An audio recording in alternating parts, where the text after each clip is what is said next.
गुज़श्ता रोज़ लाहौर में press conference से खिताब में वज़ीर इत्तलात पंजाब मियां असलम इकबाल ने कहा कि मियां नवाज शरीफ समेत तमाम कैदियों से जेल मैनुअल के मुताबिक ही सलूक होगा। उन्होंने कहा कि इंसाफ होगा तो एक तराजू से होगा और इंसाफ होता हुआ नजर भी आएगा। उन्होंने ये भी कहा कि एक कैदी के साथ जेल मैनुअल के मुताबिक सलूक होना चाहिए। वज़ीर इत्तलात ने कहा कि मियां नवाज शरीफ के लिए वो खाने जाते रहे हैं जो एक सेहतमंद आदमी भी नहीं खा सकता। मरियम सफदर झूठी ट्वीट के साथ अवाम को गुमराह करने की कोशिश करती हैं। असलम इकबाल ने मजीद कहा कि मुस्लिम लीग नून की आदत रही है कि पहले गिरबान पकड़ने की कोशिश करते हैं, गिरबान ना पकड़ा जाए तो पाँव पकड़ लेते हैं। ऑपोजिशन मनफी हथकंडों से की सियासत कर रही है। उन्होंने मजीद कहा कि खिसियानी बिल्ली खंबा नोचे का मकूला ऑपोजिशन पर फिट बैठता है। वजीर इत्तलात पंजाब के नवाज शरीफ से मुतालिक बयान पर हम सवाल अपने पैनल से करेंगे। नवाज शरीफ समेत तमाम कैदियों से जेल मैनुअल के मुताबिक सलूक होगा। वजीर इत्तलात पंजाब, आपसे हम ये जानना चाहेंगे कि क्या हुकूमत का नवाज शरीफ के साथ ये रवैया जायज़ है, हाँ या नहीं। सबसे पहले इरशाद भट्टी साहब की तरफ जाएंगे। भट्टी साहब, अमेरिका में वज़ीर आज़म ने ऐलान किया कि जेल से ये सहूलियात वापस ली जाएंगी, वापस आते ही इस पे ये इम्प्लीमेंट भी हो गया, तो ये रवैया सही है आपके ख्याल में? देखिए, पहली बात यह है कि मेरी तो ख्वाहिश है और बड़ी पुरानी ख्वाहिश है कि ऐसा कानून बने कि जिसमें सदर, वज़ीर आज़म, कौमी, सूबाई, सेनेट के मेंबरान, वज़राए आला, गवर्नर्स और ग्रेड 15 से ऊपर के ब्यूरोक्रेट्स ये सब यूटिलिटी स्टोर से ख़रीदारी करें, इनका सरकारी अस्पतालों में इलाज हो और इनकी आल औलाद सरकारी स्कूलों और कॉलेजों में पढ़े।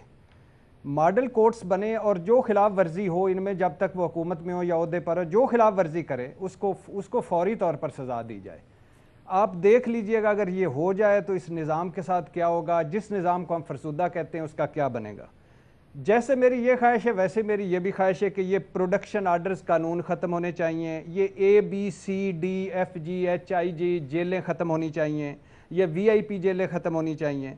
सब कैदियों के लिए एक जैसी बैरकें होनी चाहिए, एक जैसे खाने होने चाहिए, एक जैसे अस्पताल होने चाहिए। आप अंदाज़ा करें, B क्लास जेल का जो मैनुअल है, इलेहदा कमरा, इलेहदा वाशरूम, साबन तौलिया, चारपाई, मेज़, कुर्सी, टेबल लैंप, अखबार, मुशक्ति, सुबह और रात का खाना और खसूसी हिदायत पर या खसूसी दरख्वास्त पर एयर कंडीशनर, हीटर, TV और खसूसी खुराक। यानी ना ये मशहूर करें, वरना इन हालात में कोई भी बाहर नहीं रहना चाहेगा। गो के अंदर उनको कुछ नहीं मिलना, आके वही बाहर जैसे ही माहौल मिलना, लेकिन सारे आ जाएंगे कि मुझे भी जेल ले चलो, मुझे भी जेल ले चलो, B क्लास दो। दूसरी बात यह है कि मियाँ मोहम्मद नवाज शरीफ साहब, अल्लाह उनकी मुश्किलें आसान करें, 3 बार वज़ीर आज़म रहे, और अल्लाह जरदारी साहब की मुश्किलें आसान करे, 3 मरतबा वो 3 हुकूमतें वो भुगता चुके हैं, वो सदर भी रहे। नवाज शरीफ और जरदारी साहब कभी आपको याद है कितनी मरतबा जेल गए, कितनी मरतबा कैदियों के साथ बैठे हैं, कितनी मरतबा इनके मसाइब सुने, जेल की सहूलतें कितनी बेहतर की। और जरदारी साहब का तो अब 11 साल सिंध में हो गए, वहाँ कितनी जेलें बेहतर होगी। तीसरी बात, अगर पैसा और सिफारिश ना हो तो 80,000 कैदी हैं, 2,000 खवातीन हैं, 1,500 के करीब बच्चे हैं कि तो कितनों के लिए मेडिकल बोर्ड बनते हैं, कितनों के लिए मेडिकल बोर्ड बनते हैं और उनकी हिदायत पर अमल होता है। पैसा और सिफारिश ना हो तो डॉक्टरों के कहने पर कितने लोगों के AC और TV मिलता है या खाने घर के खाने होते हैं। आखिर 1-2 जुमले सुन लीजिएगा। वैसे TV की मुझे समझ नहीं आती कि यह किस मर्ज की दवा है, लेकिन अगर पैसा और सिफारिश ना हो तो कितनों के लिए दर्जा हरारत एक जैसा होता है। बंद करें ये मखौलिया कवानीन, मखौलिया किस्म की क्लासिफिकेशन, और ये या फिर ग्रेड 16 से ऊपर के सारों को फ्री फॉर ऑल माहौल दे दें, जेल में भिजवाई ना। जहाँ तक नवाज शरीफ साहब की बात है, उनका बताया गया 17 उनकी बीमारियाँ हैं और वो बहुत बीमार हैं, तो वो अदालत में आकर अपने लिए ले सकते हैं सहूलत, लेकिन मैं इस हक में नहीं हूं कि किसी को खास तौर पर कोई सहूलत मिले या कोई अलहदा सहूलत मिले। हाँ, ऑप्शन ले रहे हैं भट्टी साहब, ठीक है। महमल, यही बात है कि नवाज शरीफ साहब की सेहत के पेश नज़र ये डॉक्टर्स की तरफ से वजाहत की गई थी, मेडिकल बोर्ड की तरफ से, कि उनका किडनीज का जो मसला है, उनको शदीद डिहाइड्रेशन का प्रॉब्लम है, इसकी वजह से टेम्परेचर बैलेंस होना चाहिए जहाँ पर वो हैं। तो इस सारी सूरत हाल में, और फिर अगर सेहत से मुताल्लिक खुदा न खास्ता कोई मसला भी बनता है तो जिम्मेदारी किस पर आए, इस सब को देखते हुए आप समझती हैं कि ये फैसला दुरुस्त है हुकूमत का? देखिए, अब सा ऑप्शन तो मैं इसमें नहीं का लूँगी। आधी बातें जो भट्टी साहब ने जो शुरू का जो उन्होंने जवाब दिया, मैं उससे बड़ा एग्री करती हूँ, क्योंकि एक्चुअली वो मैं भी वही जवाब देने लगी थी। तो मैंने कहा कि वाह वाह भट्टी साहब बड़ी अच्छी बातें करें, लेकिन फिर एंड पे जारी बात है भट्टी साहब है, उन्होंने अपना कर दिया। पहली चीज़ ये है कि देखिए, अगर वाकई ही ये हुकूमत, नहीं कोई बात नहीं, मैंने आपको माफ़ किया भट्टी साहब। अच्छा देखिए, ये आखिर पे मैं आखिर में आके हर भट्टी भटक जाता है।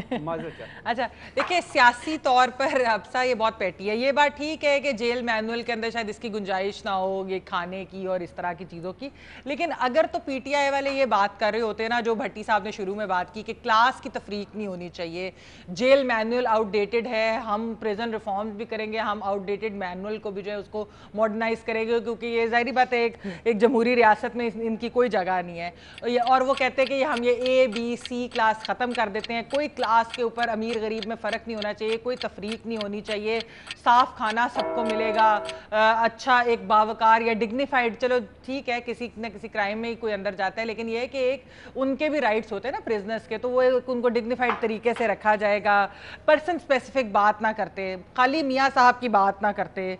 और ये बातें अगर करते, अगर उन्होंने जिस तरह आप की हैं, ये बातें फिर तब करते जब अलीम खान या इनके बाकी कोई साथी जेल में थे, या अभी जब जाएंगे उस वक्त बात करते, तो फिर तो मैं इनकी वाह वाह करती, मैं इनके साथ खड़ी होती, मैं कहती बहुत सही गवर्नमेंट बात कर रही है, ये बिल्कुल नहीं होना चाहिए। लेकिन बात ये है अनफॉर्चुनेटली कि ये बहुत पेटी हो रहे हैं। वज़ीर आज़म साहब ने जो वाशिंगटन के अंदर खिताब किया, एक not as a prime minister of Pakistan, बल्कि लाग ऐसे रहा था कि as a chairman of the Pakistan Tehreek Insaf, उन्होंने जो खिताब किया कि मैं AC भी निकलवा लूंगा, मैं भी वापस जाता हूँ, TV निकलवा लूंगा, ये कैसे हो गया? ये भाई यार, ये आपको जेब नहीं देता, आपका एक मनसब है, आप एक मनसब पे फाइज हैं, अल्लाह ने आपको बड़ी इज्जत दी है, आप इस किस्म की छोटी बातें क्यों कर रहे हैं? अच्छा, और भट्टी साहब ने एक चीज़ की कि नून लीग की गवर्नमेंट रही, पीपल्स पार्टी की गवर्नमेंट रही, और यही बात वैसे बाकी भी लोग कहते हैं कि इन्होंने क्यों नहीं किया, जेलें अच्छी बनवा लेते या रिफॉर्म्स कर देते। चले उन्होंने नहीं की, वो बहुत बुरी हैं, वो दोनों पार्टीज मान लेते हैं, वो दोनों बड़ी बुरी पार्टीज हैं।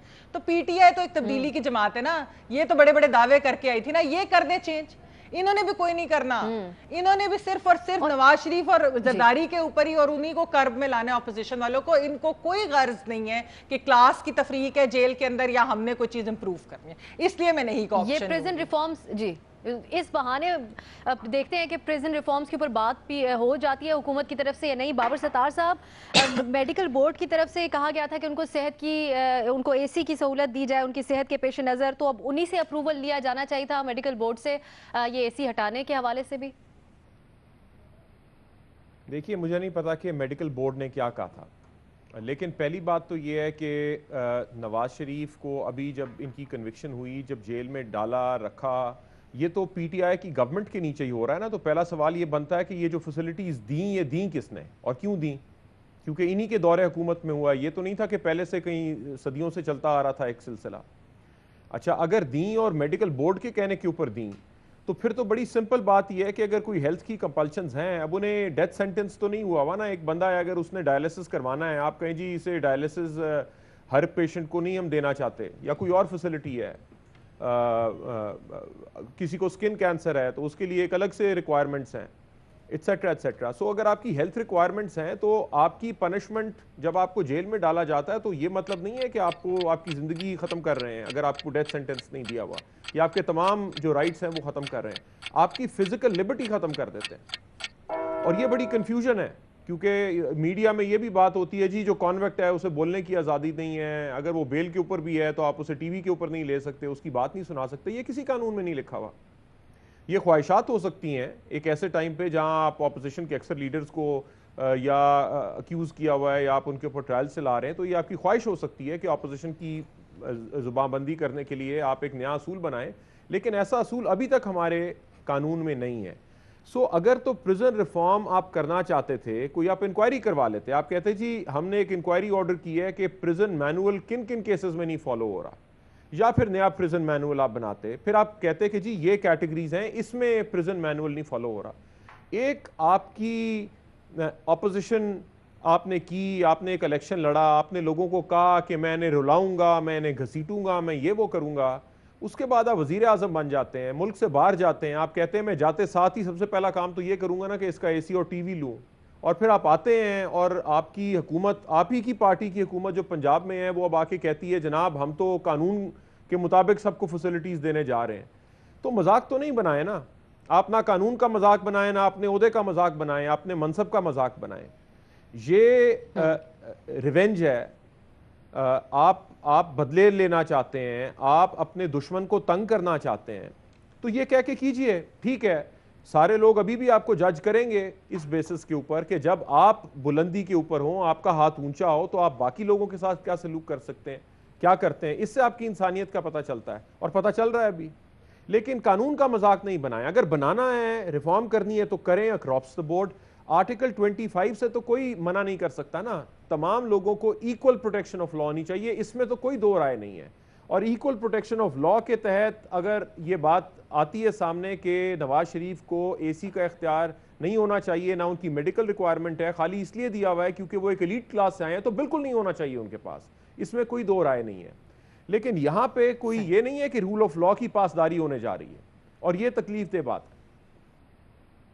सही, नई एक ऑप्शन आप ले रहे हैं। मजहर अब्बास साहब, अब नून लीग का एक वाज़ेह मौक़िफ़ भी है नवाज शरीफ साहब की सज़ा से मुताल्लिक, और वो सियासी कैदी उनको कहते हैं, और इसके ऊपर एक नई कंट्रोवर्सी भी है जज साहब वाली। तो आप समझते हैं कि सारी सूरत हाल में इमरान खान साहब के बयानात के तनाजुर में यह अहकामात सामने आना, इसको नून लीग इस्तेमाल कर सकती है सियासी तौर पर?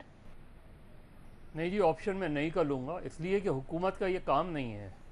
देखिए, जेल के मैनुअल की तो अपनी कैटेगरीज़ हैं, तो जेल मैनुअल के मुताबिक उस पर अमल होना चाहिए। ए बी सी कैटेगरीज़ मौजूद हैं।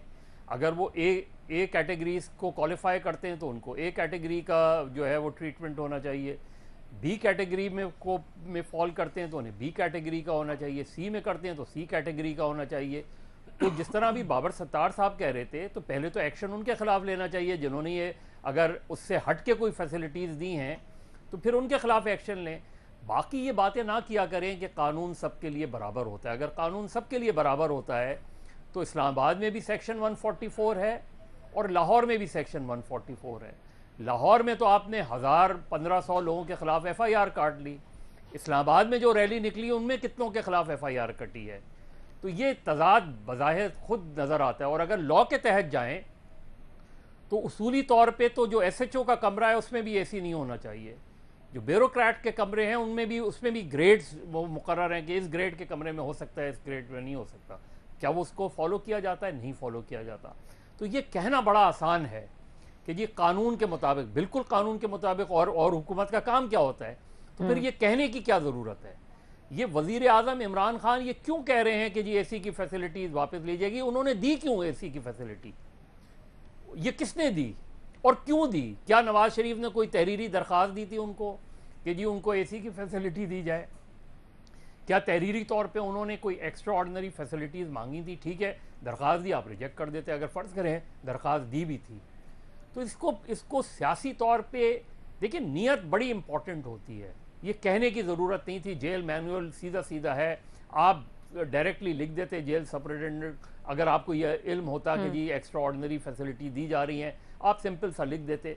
जब सियासत खेलते हैं आप तो उसमें तदाद होता है। कानून में 14 दिन के अंदर आपको चालान सबमिट करना होता है। कितने, अभी राना सनाउल्लाह का चालान कितने दिन में सबमिट हुआ? बाकी चालान कितने 6-6 महीने 7-7 महीने आपने लोगों को रखा हुआ है। चालान सबमिट करें, कानून के मुताबिक कार्रवाई करें। तो कानून को कहना बहुत आसान होता है कि कानून के मुताबिक कार्रवाई करें। सियासत में आप बहुत कुछ खेल सकते हैं, आप खेलते रहें ये सारी चीज़ें, लेकिन अगर कानून के मुताबिक अमल करना होता है तो फिर उसमें कहने की ज़रूरत नहीं है, उसमें सिर्फ अमल करने की ज़रूरत है। ठीक, नहीं का ऑप्शन मजहर साहब आप ले रहे हैं। न्यायी साहब, आपके ख्याल में इस मामले पर सियासत की जा रही है हुकूमत की तरफ से, या वाकई बराबरी की बात की जा रही है तमाम कैदियों के लिए? ये आप उम्मीद है कि वो ट्रम्प साहब ने कहा था कि जब कहा था कि आप झूठ नहीं बोलते, ईरान झूठ बोलता है, ये सवाल आप कैसे ही था मासूमियत से कि बीवी सियासत जो की जा रही है। देखें, बात यह है कि पहले तो एक फिक्रे के अंदर जवाब तो मुकम्मल हो जाता है कि जेल मैनुअल के मुताबिक हुकूमत पंजाब के 5 डॉक्टर्स के बोर्ड ने ये रिकमेंड किया कि नवाज शरीफ साहब को AC लगा के दिया जाए, और उन्हें उनको एक मरीज की तरह ट्रीट किया जाके। और जो पंजाब के अपने लोग थे जो इंसिस्ट करते थे कि हमारी बंदे जाए, पंजाब हुकूमत के डॉक्टर्स, सरकारी डॉक्टर्स, सरकारी बोर्ड और जेल मैनुअल ये कहता है कि डॉक्टर की रिकमेंडेशन से बाबा सत्तार साहब ने बड़ी अच्छे तरीके से सम अप किया कि आप उससे एक रत्ती बराबर से फ़र्क नहीं कर सकते। ये भट्टी साहब जब फरमा रहे थे ना, तो ये मेरे सामने एक कैमरा है ना, तो कैमरे के साथ ही महमल भी बैठी है और महमल का चेहरा खामखा मेरे चेहरे सामने जचा रहता है। तो ये बड़ी एक्साइटेड हो रही थी या जब तक भट्टी साहब ने स्क्रीच नहीं मारी और सारा कह दिया कि ये जो 100-150 साल से जेल मैनुअल राइज है, ए मुस्लिम नून और इसे पकड़ लो जाने न पाए और ये है फलां फलां फलां। देखिए इमरान खान साहब नवंबर में 14 नवंबर 2007 को जेल में गए थे, तो डीजी खान जेल में बी क्लास उनको 5 दिन रहे थे, मिल गई थी। जेल की बी क्लास चूंकि कंपेटेबल नहीं थी, तो इनको ये पता है कि इनको डिस्पेंसरी के कमरे में मुंतकिल कर दिया गया था, जहां इन्होंने भूख हड़ताल भी की कि मुझे छोड़ा जाए। और उसके बाद इनको एक्सरसाइज की चीज़ें चाहिए थी, वेट चाहिए थी, सारा चाहिए थी। जेल के अंदर जो इनकी रिक्वायरमेंट्स थी वो पूरी होती रही या पहुँचाती रही। अब ये तो है कि एक निज़ाम चल रहा है, अब उसके अंदर हम कर नहीं सकते, ये हक है। बादशाह खान जैसे बंदे बी क्लास में रहे, बल्कि परवेशी साहब जब जाते हैं कि बादशाह खान जब आते थे तो कमाई करके आते थे कि उनके यहाँ इनको एक थोड़ा सा बागवानी का या आपको परिंदे पालने का होता है, तो मुर्गियाँ पाल के वो अंडे साथ ले आए थे और बेचे थे अंडे। देखें कल माल रोड के ऊपर जो जुलूस है निकाला है, इनको शर्म नहीं आती कि 17 जनवरी 2018 को जब कादरी इमरान जरदारी भाई भाई थे, इसी जगह पे चेयरिंग क्रास पे जलसा कर रहे थे, किसी ने इनको छुआ? कल इन्होंने क़यामत गिराई थी पूरे लाहौर में। वज़ीर आज़म ने उस पर बरहमी का इजहार कर दिया। न्याय अच्छा बरे वो करते रहे, बरहमी का मुनाफिक। ये जेल मैनुअल, असली जेल मैनुअल बता दिया, जाली जेल मैनुअल क्या कह रहा है। पाकिस्तान के अंदर कल राना सनाउल्लाह के जज को जिस तरीके से इन्होंने फेडरल जो लॉ मिनिस्ट्री ने, एक वो जज जो जिसकी 3 साल की पोस्टिंग थी, 7 माह रहते थे, जो 5 बेस्ट जजेस में जो शुमार होता है, उसको इन्होंने 23 जुलाई को राना सनाउल्लाह का पेश होना था, एक दिन पहले तब्दील कर दिया। बीबी ये मुल्क इनके हाथ से निकल जाएगा। इमरान खान अपने मुरब्बीन को जिच करने के लिए सूरत हाल बिगाड़ रहे हैं, या उनके अंदर इस किस्म का इंसान था जो कहीं किसी तरीके से, जिसको कहना चाहिए कि जो ह्यूमन वैल्यूज हैं, जो इंसानी किरदार हैं, जो हमारी जिसको कहना चाहिए जो तहजीब है, तमद्दन है, उसे करीब से निपट के, या ये जानबूझ के अपने मुरब्बीन को परेशान करने के लिए सूरत हाल बिगाड़ रहे हैं। चलते जाए, कोई फर्क नहीं पड़ता। सवाल के जवाब मुशर्रफ पे भी वक्त आया था, अयूब खान पे भी आया था, याया खान पे भी आया था। पंजाब हुकूमत के आपने कहा कि खुद मेडिकल बोर्ड की तरफ से ये तजवीज़ दी, इन द फर्स्ट प्लेस ये इजाज़त दी ही क्यों गई थी? पहला सवाल तो ये, ऐसी चीज़ों को सियासी मकासद के लिए इस्तेमाल, इस तरह के मामलात के ऊपर सियासत नहीं होनी चाहिए। हमारे पूरे पैनल ने नहीं का ऑप्शन लिया, इरशाद भट्टी साहब ने इसके ऊपर हाँ का ऑप्शन लिया है। अभी हम एक ब्रेक लेंगे और उसके बाद बात करेंगे दोहरी शरीयत रखने वालों से मुतालिक, जो कि आप इलेक्शन लड़ सकेंगे, हुकूमत ने फैसला किया है। बात करेंगे एक ब्रेक के बाद।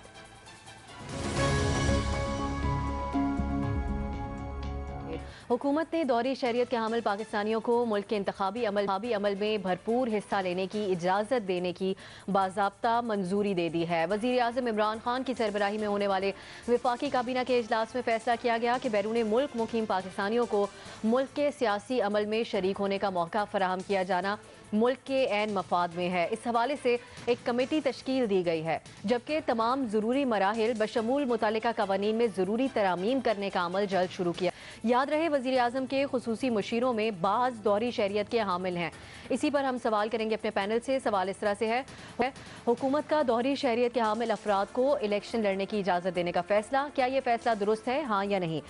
सबसे पहले हम जाएंगे मज़हर अब्बास साहब की तरफ। मज़हर साहब, एक तो ये फैसला आपके ख्याल में कैसा है? दूसरा, माजी में इमरान खान साहब का बहुत मुख्तलिफ इस बारे में उनके ख्यालात रहे हैं। वो कहते थे कि किस तरह मुल्क के साथ लॉयल हो सकता है दोहरी शहरियत वाला, अब तब्दीली आई है इन ख्यालात में, कैसे देख रहे हैं इसको आप? अब इस पर क्या कहा जा सकता है? मेरा ख्याल है हमें सबको इमरान खान के जो पुराने ख्यालात हैं उनको निकालना चाहिए, ताकि हमें यह आसानी हो जाए कि अब नए पाकिस्तान में उन ख्यालात से बिल्कुल मुख्तलिफ काम होगा। यानी जितने भी उनके ख्यालात थे वो बिल्कुल उससे मुख्तलिफ काम कर रहे हैं। नहीं जी, बिल्कुल नहीं होना चाहिए। मैं इसके इसलिए ख़िलाफ़ हूँ कि पहली चीज़ तो ये कि उन सारे लोगों को जिनको आपने दोहरी शहरियत के चक्कर में डिस्क्वालीफाई कर दिया, और बहुत से लोगों को इसका खमियाजा भुगतना पड़ा। बहुत से लोगों को अपनी बाहर की नेशनलिटी सरेंडर करनी पड़ी, फिर उनका क्या कसूर था जो आज। और उस वक्त सबसे ज़्यादा इसके ख़िलाफ़ जो आवाज़ उठी थी वो इन्हीं की उठी थी। और आज अचानक कुछ दोस्तों के मशवरे से एकदम पूरे ख़यालात ही तब्दील हो गए। देखिए, बुनियादी स्पिरिट यही है कि या तो आप जिस स्पिरिट की वो खुद बात करते हैं कि जी सारी दौलत यहाँ होनी चाहिए, पाकिस्तान बैरून मुल्क नहीं होनी चाहिए, मेरा सब कुछ यहीं है, तो फिर दोहरी शरीयत क्यों? फिर या तो आप बिल्कुल ठीक है कि या तो आप अमेरिकन लॉयल हैं या आप पाकिस्तानी लॉयल हैं। और मैं उस लिहाज से मैं नहीं बात कर रहा वफादारी, उनका दर्द बिल्कुल है। ओवरसीज़ पाकिस्तानी को वोट मिला, उनका राइट था कि उन्हें वोट मिलता। लेकिन ये चीज़ ये है कि इसमें जो है वो मेरा ख्याल है बड़ा क्वेश्चन मार्क है। इसमें ऑलरेडी सुप्रीम कोर्ट के फैसले भी मौजूद हैं। अब इसको अगर पार्लियामेंट करना चाहे तो कर लें, लेकिन इस पर डिबेट कर लें, दोबारा डिबेट कर लें, इसके पॉजिटिव नेगेटिव्स देख लें सामने। लेकिन ज़ाती तौर पे मेरा नहीं ख्याल, मैं नहीं ज़ाती तौर पे समझता हूँ कि ये होना चाहिए। नहीं इत्तेफाक करते इस बात से। आप नहीं का ऑप्शन ले रहे हैं। न्याजी साहब, क्या किसी मशवरे से वज़ीर आज़म की तरफ से ये बात सामने आई है? क्योंकि दौरे अमेरिका के फ़ौरन बाद ही ये उनको ख्याल आया, तो कोई इशारे मिले उनको अमेरिका में? कोई अहम शख्सियात होंगी जो सियासत में हिस्सा लेना चाहते होंगे, या फिर उसूली फ़ैसला होगा उनका, सोच रहे होंगे पहले से इस पर? मेरा ख्याल है इतनी दूर की कोड़ी नाल है। मज़हर साहब ने जो आपको बताया, बिल्कुल मनवान जो करीबी साथी हैं वो सारे दोहरी शरीयत वाले हैं। देखें, जब पिछले साल सीटियां बज रही थी और स्टेज जो तो सेट हो चुके थे और खेल जम चुका था, शुरू हो चुका था, तो आप देखें कितनी जिसको कहने बेरहमी कह लें, शकावत कह लें, केयरलेसनेस कह लें। मुस्लिम नून के 2 सेनेटर, एक सादिया खाकान अब्बासी, एक हारून अख्तर खान, इनको कायद कहा कि आपके पास दोहरी शरीयत उस वक़्त थी जब आपने पेपर फाइल किए, वो बेचारे छोड़ चुके थे। चुनाचे चूँकि मेजॉरिटी आ चुकी थी, चूँकि बदयांती जो है वो गालिब थी, उसने पूरा दबोचा हुआ था, बदयांती ने बगलगीर थी इनसे, तो इन्होंने उसको डिस्क्वालीफाई किया, वहाँ से 2 सेनेटर बनवा लिए।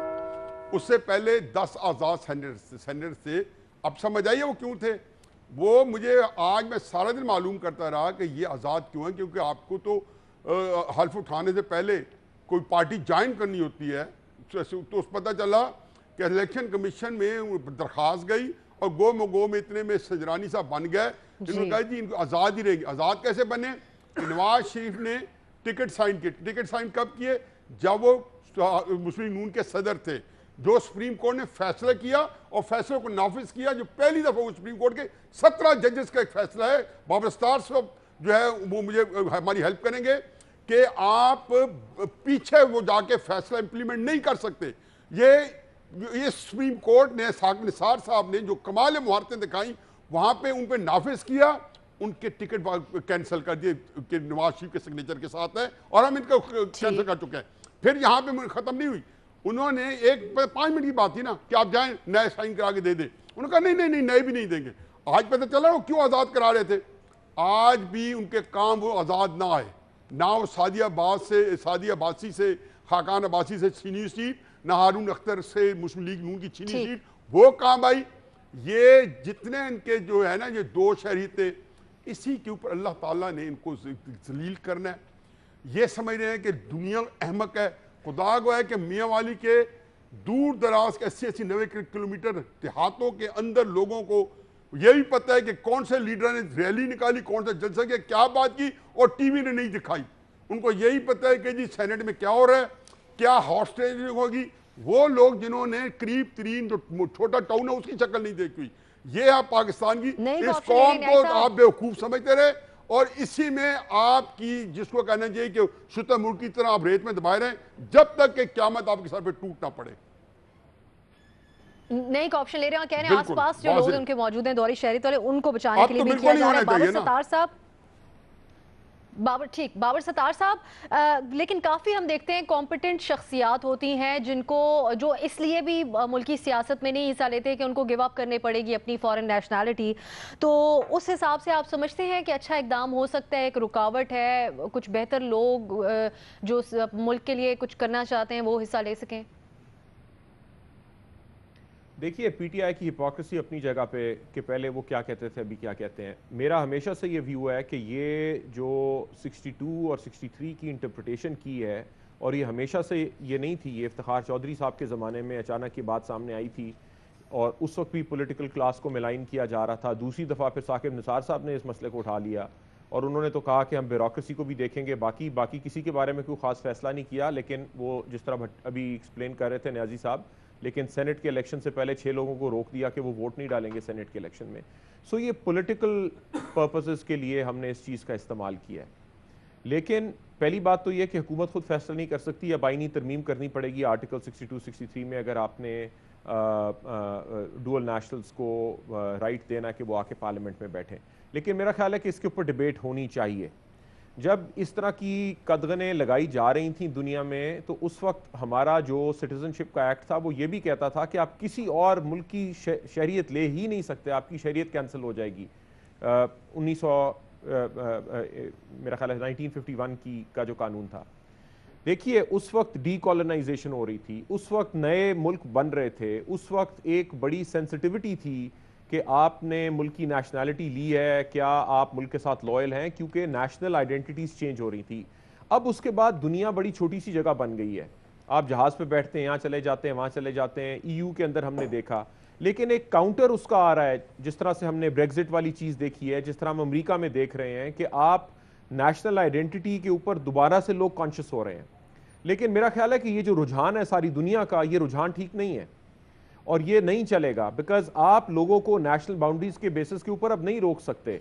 लोग ट्रैवल भी करते हैं, लोग जाते भी हैं, लोग वापस भी आते हैं। बहुत सारे लोग हैं जो पासपोर्ट को खाली as a travel document use करते हैं ताकि उन्हें वीजे ना लगवाने पड़े। बहुत सारे ऐसे लोग हैं जिनके पास नेशनैलिटी होती है, 15-15 साल कहीं रहते हैं, वापस आ जाते हैं अपने मुल्क के अंदर, वापस आना चाहते हैं, वहां पे काम करना चाहते हैं। तो पाकिस्तान में बहुत सारी स्किल एक्वायर करने के लिए हम लोगों को पढ़ने के लिए बाहर भेजते हैं, स्किल एक्वायर करने के लिए भेजते हैं। अगर वो लोग वापस आना चाहते हैं तो हमें उसे फैसिलिटेट करना चाहिए, ना कि हम उनके लिए परेशानियां क्रिएट करें और उनके स्टेक्स बढ़ा दें। एक डॉक्टर जो बाहर बैठ के काम कर रहा है 20 साल से और उसके पास नेशनैलिटी है, लेकिन वो पाकिस्तान को आके सर्व करना चाहता है, हम उसे कहते हैं नहीं जी आप ये काम नहीं कर सकते, आपको हम हेल्थ मिनिस्टर नहीं बनने देंगे क्योंकि आपके पास दोहरी नेशनैलिटी है। और स्टेक क्या है कि आप वो छोड़िए, उससे क्या फर्क पड़ेगा? हम अपना नुकसान कर रहे हैं किसी हद तक। सो इसमें एक बड़ा नैरो व्यू है नेशनैलिटी का, और हमने पाकिस्तान में एक बड़ा नैरो व्यू लिया हुआ है नेशनैलिटी का। हम छोटी छोटी बात पे लोगों को ट्रेटर बनाते हैं, उनकी लॉयल्टी क्वेश्चन करते हैं।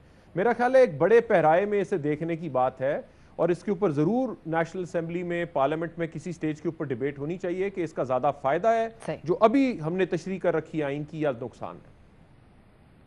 ज़रूर इस पे डिबेट होनी चाहिए। हाँ का ऑप्शन आप ले रहे हैं इरशाद भट्टी साहब, लेकिन फिर ये सवालात जो उठाए जाते हैं कॉन्फ्लिक्ट ऑफ इंटरेस्ट से मुतालिक, मफादात के टकराव के, जिस किसी और मुल्क का नेशनल है अगर कोई तो उनके मफादात के लिए काम ना करे। हमारे यहाँ शक बहुत किया जाता है, गद्दार का भी लक़ब दे दिया जाता है। तो आप समझते हैं कि ये चीज़ इस दुरुस्त तरीके से अप्लाई हो सकती है?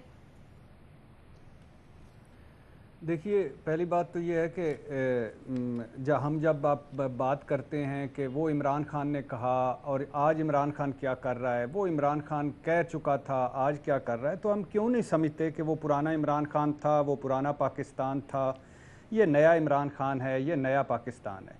और इसके दरमियान एक ब्रिज है जिसका नाम है यू टर्न ब्रिज, जिस पे बड़े लीडर चल के दूसरी तरफ आ जाया करते हैं, ये इमरान खान साहब ने खुद बता दिया था। दूसरी एक बात है, बड़ी मज़े की बात जो मज़र साहब ने पॉइंट आउट की, मैं भी हैरान हो रहा था 2 दिन से कि 144 लगी हुई थी इस्लामाबाद में, तो ये फातेह वाशिंगटन को कैसे ये सारे हार लेकर, जो हज पे हार लेके जाते हैं और कूनियाँ मार रहे थे एयरपोर्ट पर एक दूसरे को पहुँच के, अगर ये 2 मिनट लेट हो जाते तो ट्रंप ने इधर आके इनकी सुलह करवानी थी, इतनी लड़ाई हो जानी थी, पहले हार्ड मैं डालूंगा, पहले मैं डालूंगा। तो वो लाहौर में फिर क्यों, लाहौर में भी छोड़ देते उनको, लाहौर में भी उनको जाने देते, ये नहीं करना चाहिए था। तीसरी बात ये है कि मैं अभी इस वज़ीर आज़म ने कमीशन बनाया है रेकोडिक पे, तो मुझे उम्मीद है कि उसमें आज़म सवाती को भी बुलाएंगे, क्योंकि आज़म सवाती साहब गए थे सुप्रीम कोर्ट में लेके पटिशन कलमा जहाद बुलंद करके गए थे कि ये रिकॉर्ड ख़त्म करनी चाहिए, किसी गैर मुल्की को नहीं देनी चाहिए। मुझे उम्मीद है उनको भी बुलाएंगे। आपने गद्दार का ला, मैं हमेशा से कहता हूँ कि हम में से कोई गद्दार नहीं है, कोई काफिर नहीं है, मैं नहीं डिसाइड कर सकता। लेकिन कल पता क्या हुआ, हम जो रोते रहते हैं ना, ये सियासत है जिस पे मुझे नफरत है। कल अयाज सादिक साहब सिंध में बैठकर इमरान खान को ऊपर आर्टिकल 6 लगा रहे थे, गद्दारी का मुकदमा लगा रहे थे। ये खुद भुगत रहे हैं, नवाज शरीफ साहब खुद भुगत रहे हैं, मोदी के यार सारा कुछ, ये सारा कुछ भुगतने के बाद वो उधर बैठकर कह रहे थे इमरान खान पर आर्टिकल 6 लगाओ। ये एहसन इकबाल साहब जिनके घरों पर हमले हुए थे फैजाबाद धरने वाले में, ये कल मजहब कार्ड इस्तेमाल कर रहे थे खड़े होकर इमरान खान के खिलाफ। तो ये नहीं बदलते, ये नहीं बदलते, इन्होंने ऐसे ही रहना है, जिसने आना है उसने ऐसे ही रहना है। बाकी जहां तक है ये आपका सवाल का जवाब, अगर ये IMF की शर्त है, रजा बाकर या किसी चहेते का आइडिया, या इससे डॉलर ऊपर जाता है, रुपया नीचे आता है, महंगाई टैक्सों में कमी आती है, मुल्क की तरक्की मुमकिन है, तो आइडिया मनसूबा शेयर करें। अगर शेयर नहीं करना तो ये बिल्कुल दुरुस्त नहीं है। प्लीज दोहरी शरीयत वाले लोग इलेक्शन लड़ें, यहाँ वजीर बने, यहाँ हुकूमतें करें, यहाँ और आल औलाद और घर बाहर हों। जब मुश्किल वक्त आए खुद पर या मुल्क पर दूसरा पासपोर्ट निकालें, ब्रीफ केस पकड़ें, जहाज में बैठें और चले जाएं। अभी कल ही सुप्रीम कोर्ट में केस लगा हुआ था, 20-22 हजार ब्यूरोक्रेट्स थे जिनके जो दोहरी शरीयत वाले थे, वफादारियां वहां, जायदादें वहां, अफसरियां यहाँ, कई लाख, अच्छा कई इसमें ऐसे थे जिनकी तनख्वाह 1.5-2 लाख थी। अब उनके बच्चे वहां पढ़ रहे हैं, पता नहीं 1.5-2 लाख में इतनी बरकत कहां से आ रही है कि यहाँ भी बड़े अच्छा हालात में गुजारा हो रहा है, वहां भी बच्चे भी और खाना भी रह रहे हैं। कुछ हो सकता है, आखिरी जुमला, कुछ हो सकता है कि जिनके जो अमीर हों, जिनको घर से मिला, कुछ की लॉटरियां निकली हों, लेकिन बहुत सारे पुलिस अफसर ऐसे हैं जिन्होंने यहाँ सिर्फ तनख्वाह डिक्लेयर की हुई है और उन्होंने कनाडा, यूरोप और बरतानिया में घर खरीदे हुए हैं। ये कैसे हो सकता है? ये प्लीज ना करें। ये अगर ऐसा कर दिया तो ये मुल्क ईस्ट एंड वो इंडिया कंपनी बन जाएगा कि वो हुक्मरानियां यहाँ करो, रहो बाहर। जी सही नहीं का ऑप्शन आप ले रहे हैं, लेकिन आप कह रहे हैं आइडिया जरूर शेयर करें कि हुकूमत इस पे क्यों गौर कर रही है। मेमल, इस सिलसिले में आइन में तरमीम करनी पड़ेगी, आप समझती हैं कि ये हुकूमत कर सकती है? और इस मामले पर डिबेट भी अगर होती है तो उसका क्या नतीजा निकलेगा? देखिए, अब साहब मैं इसमें हाँ या नहीं दोनों का ऑप्शन नहीं दूंगी, मैं इसमें कोई ऑप्शन नहीं ले रही। और मैं काफ़ी ज़्यादा बातें जो बाबर ने एक्चुअली की हैं मैं उनके साथ एग्री करती हूँ। पहली चीज़ तो ये है कि हम किसी का पेट्रियटिज़म या लॉयल्टी हम क्वेश्चन नहीं कर सकते, और दूसरी चीज़ ये कि आइन और कानून जो पाकिस्तान के हैं उसके पीछे एक स्पिरिट है, तो हमें उस स्पिरिट को जो है वो हमें मानना चाहिए और उसकी इज्जत भी करनी चाहिए। लेकिन इसके अंदर 2-3 क्वेश्चन ज़रूर हैं। पहली चीज़ ये कि आपने उनको इधर वोट देने का हक दे दिया, आपने उनको बिजनेस करने का हक दे दिया, आपने उनको प्रॉपर्टी लेने का, अगर वो इधर रहते हैं डुअल सिटीजन्स पाकिस्तान के अंदर और वो बाहर में, तो वो फिर आपको टैक्स भी देना पड़ता है पाकिस्तान ही में, तो आपने उनको वो भी कर दिया। लेकिन ये इफ्तिखार चौधरी और ये इन लोगों ने उस वक्त जब ये किया था पूरा कि ये डुअल सिटीजन्स नहीं अब इलेक्शन लड़ सकते या कोई भी इस तरह के सेनेटर या इस तरह की चीज़ नहीं बन सकते, तो ये चीज़ होनी नहीं चाहिए। तो उस वक्त भी इसके ऊपर डिबेट, देखिए डिबेट लाजमी होनी चाहिए। मेरा अपना इसमें पॉइंट ऑफ व्यू ये है कि जिस तरह इंडिया है, इंडिया के अंदर अलाउ नहीं है आपको 2 पासपोर्ट रखने। वो कहते हैं या आप इंडियन सिटीजन रहें या आप दूसरे मुल्क के लेते हैं तो वो ले लें। तो मेरे ख्याल में अगर तो पाकिस्तानी ये चाहते हैं कि बिल्कुल भी डुअल सिटीजन्स का या ओवरसीज पाकिस्तानीज का कोई उस तरह का रोल ना हो, तो हमारे कानून में फिर तरमीम करके एक रूल ले आए कि एक ही पासपोर्ट आप होल्ड कर सकते हैं। अगर आप 2 पासपोर्ट करें, देखिए उसमें मैं आई अंडरस्टैंड कि लेकिन इंग्लैंड में इजाजत है, जी मुख्तलिफ कवानीन है इस हवाले से, हर जगह हर मुल्क में डिफरेंट कवानीन है। मतलब अमेरिका में गालिबन है, ये Babar can correct me if I am wrong, कि सिर्फ जो प्रेसिडेंट होता है उसको पैदा होना चाहिए अमेरिका के अंदर, वो नेचुरलाइज्ड होकर, यानी कि अगर उसने वैसे ले लिया है तो वो नहीं बन सकता।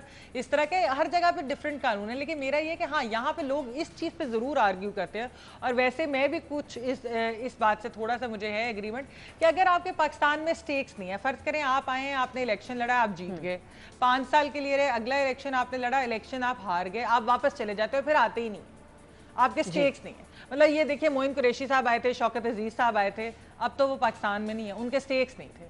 तो मतलब ये भी एक चीज़ है, ये भी देखना चाहिए। तो इसके ऊपर जो है वैसे डिबेट होनी चाहिए एक्चुअली, बिकॉज ये ग्रे एरिया है, बड़ा माकी है। तो मैं इसमें हाँ नहीं दोनों का इसलिए ऑप्शन नहीं लूंगी, बट हाँ इस पर डिबेट करें और कानून साजी करें, और बिल्कुल बिल्कुल ठीक है, उसके बाद कानून साजी की जाए।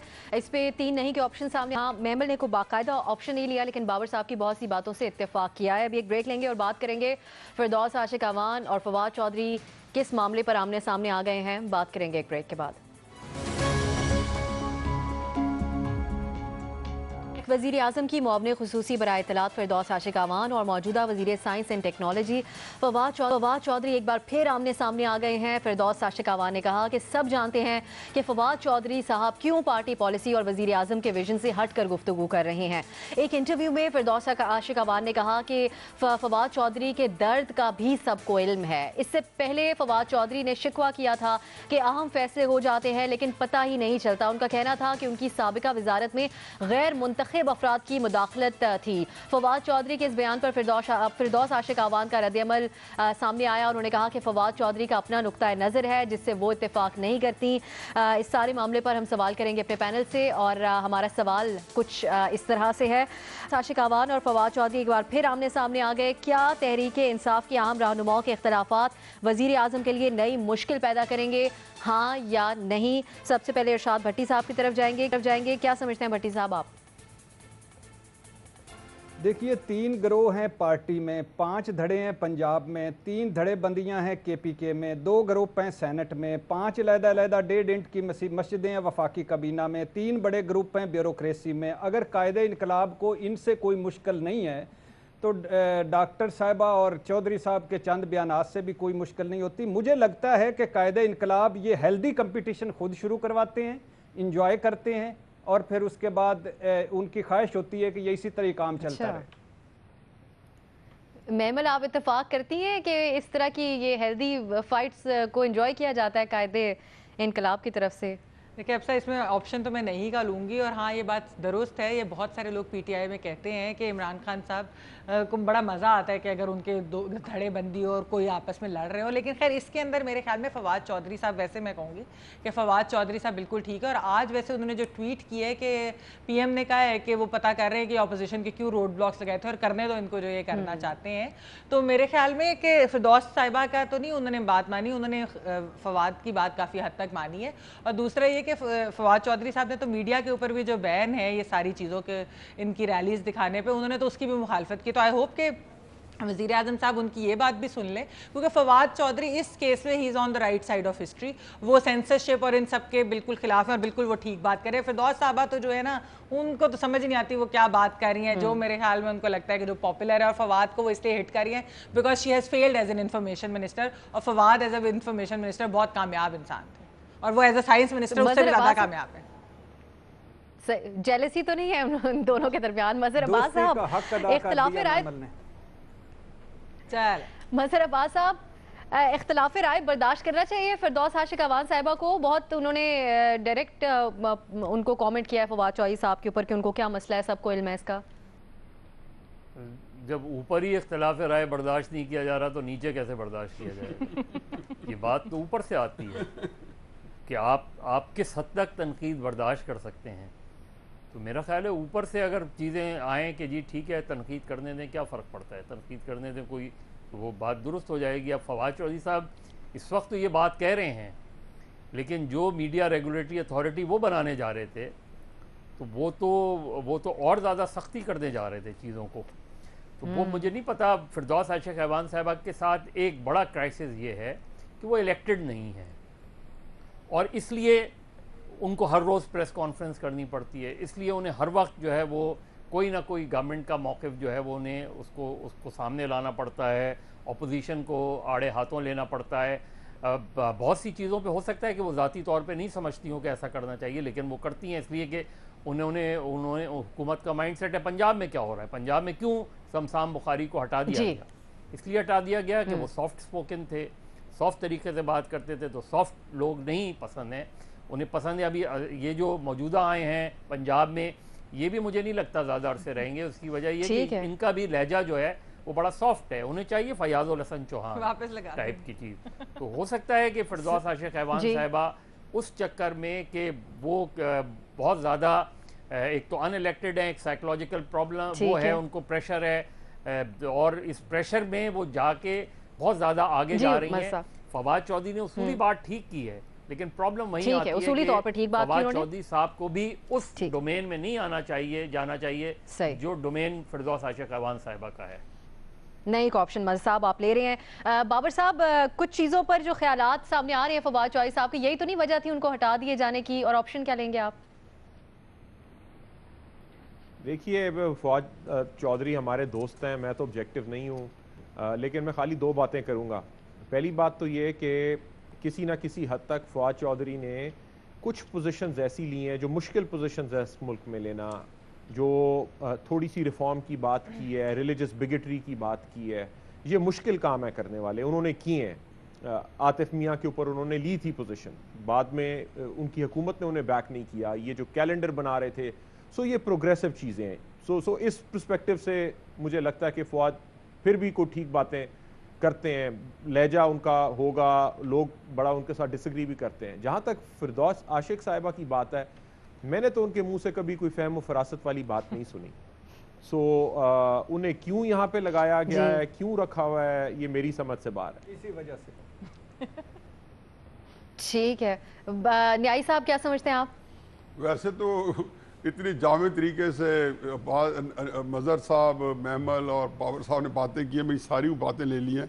लेकिन फवाद चौधरी, हकीकत यह है कि मेरा पूरा फैमिली से 2 जनरेशन से ताल्लुक़ है, मेरा भतीजा लगता है, मैं भी रिपोर्ट मेरा बहुत ही पसंदीदा है, मेरे उनसे शदीद सियासी और नज़रियाती इख्तिलाफात हैं। मेरी भी तारीफ कर दीजिए, लेकिन नहीं, आपने कहा नहीं है ना अभी, आपने कहा। अच्छा, दूसरी बात यह है कि फवाद चौधरी, आप बटी साहब मुझे जरा बात प्लीज 2 फिक्र करने, आपने न्यायी साहब देखे ना, ये बटी साहब को मुकम्मल करने दें। बटी साहब मुझे मुकम्मल करें, 2 ये 30 सेकंड का तो जवाब था। अच्छा, फवाद चौधरी जो है इंतहाई दलील के साथ आर्टिकुलेट बात करता है। मैं शदीद इख्तिलाफ के बावजूद कहता हूँ, मैं हमेशा मुंह पे कहता हूँ, मैं कहता हूँ देखो फवाद, आप कभी वो गुस्सा भी करते हैं, मैं कहता हूँ आप वो शख्स हो जिसमें दलील, आपको गुस्सा नहीं करना चाहिए। गुस्सा कौन करते हैं? मेरे जैसे बंदे, फिरदौस आशिक अवान जैसे बंदे, जो दलील से बिल्कुल बांझ होते हैं, जिनके पास दलील खत्म हो जाती है। दूसरी बात यह कि इमरान खान साहब पसंदीदा शख्सियात जो है ना इमरान खान साहब की, वो ये है कि जो गाली गलौज दे, जो क्यों सोशल मीडिया को अप्रिशिएट करते हैं, गंदी खलीज गालियाँ दी जाती हैं, जिसने ज़्यादा दी वो उनके किताब में उसका नुमाया मकाम है। शमशान बुखारी इतना शरीफ आदमी और यकीन आनो के अच्छे तरीके से। और आखिरी बात यह है कि ये पहली जो है ना वज़ीर इत्तलात है, पहली वज़ीर इत्तलात है जो जिसकी मीडिया के साथ लड़ाई है, जो जिस शो पे आई है उनके एंकर के साथ लड़के गई है। वगरना मैंने पिछले 30-35 साल से देखा है, कम अज कम वो जितने अपनी उसकी खुशामद कर ले अपने लीडरों की सियासी जमातों वाले मीडिया से बना के रखते हैं। और बाकी शेख रशीद हो, ये फवाद चौधरी साहब, ये इन्होंने रैलीज पे पाबंदी की मुखालफत की है और मीडिया पे पाबंदी की खिलाफ। खत्म हो गया मेरे पास के ऑप्शंस आए हैं, न्यायी साहब ने इस पे बाकायदा कोई ऑप्शन नहीं दिया है, लेकिन बहरहाल फवाद चौधरी साहब ने ये जरूर जवाब दिया है कि मिल गया है फिरदौस आशिक अवान को इस सारे सिलसिले में जवाब। तो देखते हैं कि दोनों रहनुमाओं में ये तलखी मजीद बढ़ती है या आने वाले दिनों में कम होती है। इजाजत दीजिए नाज़रीन, खुदा हाफिज। मुझे तो आप जानते ही होंगे, मेरा नाम है मिस्टर जीम। अरे अभी तक आपने मेरा चैनल सब्सक्राइब नहीं किया? अरे भाई फौरन सब्सक्राइब बटन पे क्लिक करके मेरा चैनल सब्सक्राइब करें और हाँ, बेल आइकन पर लाजमी क्लिक करें ताकि आपको मेरी आने वाली तमाम वीडियोस की अपडेट मिलती रहे।